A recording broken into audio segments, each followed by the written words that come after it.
বিসমিল্লাহির রহমানির রহিম। আসসালামু আলাইকুম। Welcome to my another blog video for Jannatul lifestyle. আজকে আমি দেখাবো আমি কিভাবে পালং শাকটা সংরক্ষণ করে রাখি।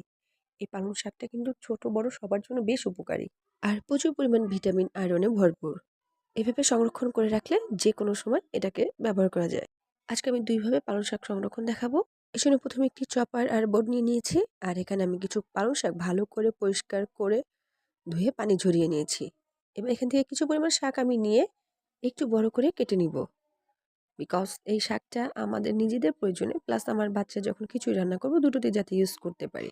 এবার এই শাকগুলোকে একটি বক্সে রাখবো, সুন্দরভাবে রেখে এটাকে আমি হাত দিয়ে একটু সাইজ করে নিব, যাতে এটা যখন বরফ জমে যাবে আমার প্রয়োজন মতো আমি তুলতে পারি। এখন আমি ঢাকনা দিয়ে ঢেকে এটাকে আমি ডিপে সংরক্ষণ করব। এটা অনেক দিন ডিপে ভেবে সংরক্ষণ করা যায়।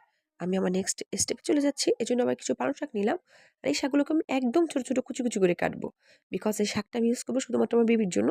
যখন আমার বেবির জন্য কোনো নুডলস কিংবা স্যুপ অথবা পাকোড়া বানাবো, তখন আমি এটা যাতে ইজিভাবে ইউজ করতে পারি।